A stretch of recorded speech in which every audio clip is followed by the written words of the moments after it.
Hello mate, and welcome to another exciting pixel art video. This one is going to be quick and dirty, and we're going to talk about making doors.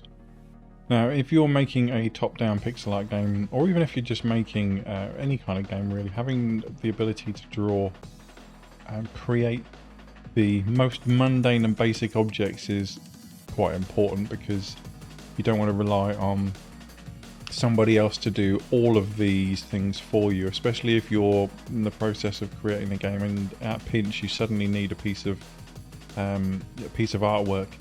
If you go via something like Fiverr or DeviantArt or something like that and you get commissioned someone to do it, then the chances are you're not going to get that piece of work for a while. You know, it's going to take days to get it to you, and you may need something urgently. You might not be looking at getting the final piece of artwork, but you know, you still need something that's going to kind of work for the time being. So this is, you know, useful. So what we're going to do here is create a door. I'm just going to grab a basic brown color just to get started. In fact, I'll go with slightly darker brown color, and we're just going to map out the shape of the door. Now, doors themselves are about 2 meters tall, but at a 45-degree angle or a 67-degree angle, depending on which way you're going to do, they're not obviously going to be that tall. In fact, I believe the ratio at 45 degrees, I'm doing a little bit of quick maths in my head, is about 3/4. So we need to make our door about 3/4 height. Probably going to want to go 1 pixel shy of the full width of our sprite, because our character is probably going to be close to that width as well. And obviously we want it to look like the character can fit through the door, regardless of whether the character is the full height of 16 by 32 or not. The door we want to look vaguely right in perspective. Now, doors are usually recessed within a receptacle, a door frame or something, so highlights and shadows work a little bit differently with respect to this kind of scenario. So what I'm actually going to do is, making sure I'm in HSV, I'm actually going to just come down on there, and I'm going to go a little bit more towards that way, and now we want to come all the way along our edges on this, certainly one side for sure, and we can probably be fairly safe in going down. No, that was silly. The other side like that there. Okay, so in terms of highlights, we are going to have a highlight along the top of the door, but it's not going to be very bright, it's going to be very faint. And we will also have a shadow along the bottom of the door, but depending on how tight you want your door to fit in the frame, you can either do your shadow within the door sprite, like we have done with the side shadows, or we can do one of our usual tricks with the 50% opacity or the 30% opacity strip along the bottom. For the purposes of this exercise, I am not going to do a shadow on the bottom at all for the time being, because I'm going to imagine that this door is basically making contact with the floor. It's not a very well fitted door, obviously. So now we need to come for our highlights, and I'm just going to go with my trick that I showed you before, where I'm just going to grab a perfectly white brush and I'm going to paint it along the top like that. And then that will give us this illusion. Now, when it comes to this situation where we've got a shadow and a highlight meeting, it's up to you how you want to do it realistically. What you could do is have something like this, where because the shadow and the highlight are meeting, we go back to the original color. But that does run the risk of making it look like the door is poking out from the door frame like it is. Now, what we also could do is we could actually start with our original color going all the way across there, and then we can grab a completely black brush and come down with our opacity at about 10, and we can just come along with a strip like that, and we can go maybe 3 down like that, and then go over this one again once, and this one again twice, just to give us the illusion that there's this kind of an overhang in the door frame a little bit, and that gives us that 3-dimensional look. Now, we also need to apply a very subtle gradient to the rest of the door, but I'm not going to go crazy into depth into this. I'm just going to pick about there for that, and I'm going to go over it again up to about there, and I'm going to go over it again up to about there, and then again that gives us a bit of a three-dimensional look. And if we really wanted to, we could grab that color,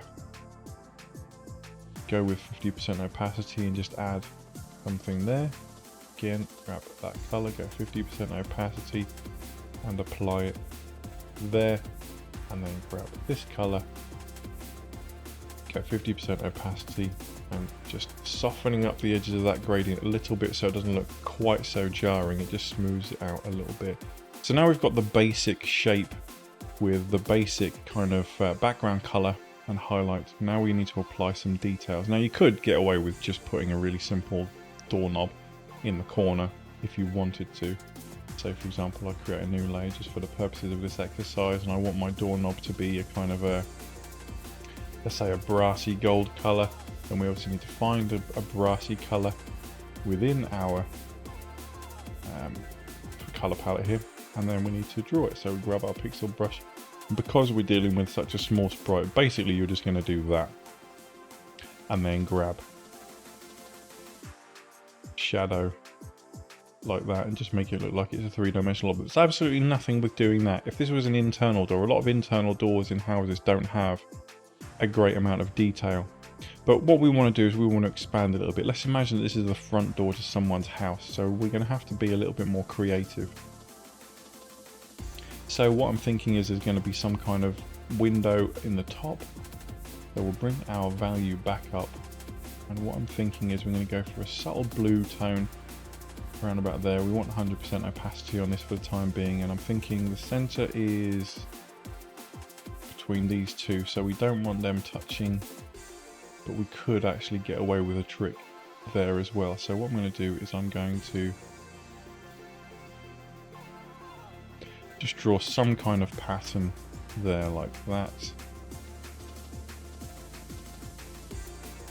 Something like that. That could be the window in our door, and then just fill that in like so. There we go. Okay, so we've got a window. Now what I'm going to do, I'm going to grab this color again. In fact, I'm going to grab my shadow color and I'm going to run that down at, let's just say, kind of there, somewhere like that. Just going to bring that down there, and then I'm going to grab this color and go with a highlight version of it, and again bring my opacity down somewhere like that, and I'm just going to draw that there, and that gives us a bit of a separation in the window to make it look a little bit more interesting. And what we could do, if we really wanted to be extravagant with our design, is kind of bring something like that in as well. Just gives us that extra bit of separation there. Now obviously we have created a situation where we need a highlight, so again coming back to our color palette like that, I'm just going to bring that one in there a little bit, and I think that's a little bit too much perhaps.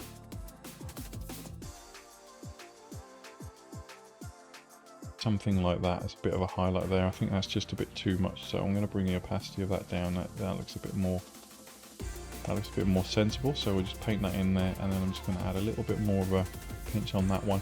And now we need to grab our shadow color again, so I'm just going to bring my opacity of that down as well, and I'm just going to paint on the shadow much like that. There we go. Hasn't got to be around the whole of the window, but it certainly helps.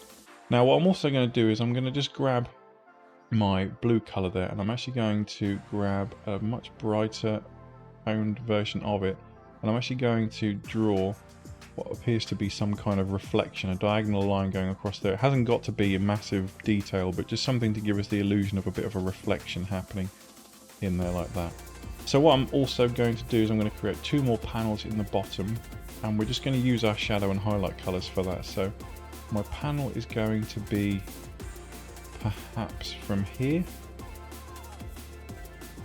That's just a good way of screwing it up. Right, so there to there like that, and then I can grab a highlight color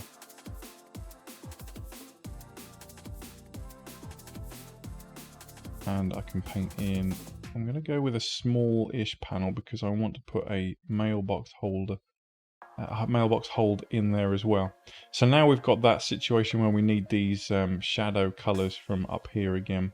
So we're going to just paint down there like that, and like that, and then grab this one. And we need to actually go with an opacity kind of blend here. Grab that color. I think that looks okay. Bring the opacity down even more for a little bit inside there, just to give us the illusion that there's multiple things happening. And what we could do if we wanted to give the illusion of the depth there is, because we're using a bright color, we have to be a little bit more bold with our opacity here. Just add that there, and that gives us the illusion of those two bits meeting, even though they don't actually meet. So the last thing I want to do is just draw a mailbox slot in the bottom of the door there.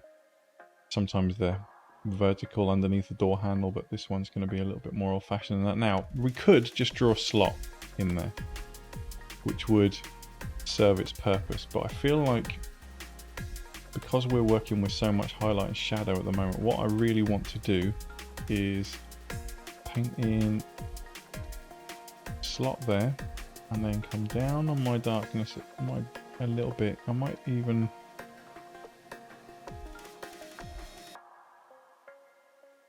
do something along those lines, like that, and then go a little bit darker on the insides of the slot there, and that gives us the illusion of a bit of depth there. That's all that's for. And then on the top bit, I feel like maybe there needs to be a bit more highlight in there, so I'm going to grab that color there, bring the opacity down, and just dab that on there again, just to give the illusion of depth. And you may or may not like how that looks. Personally, I could go either way on that, to be honest. I could just replace this with a highlight and paint that over there like that, and then just paint over this middle bit a couple more times to give us that. I actually think that looks better, to be honest. That does look more like what I'm going for. And there you have it, folks, a really basic decorated door.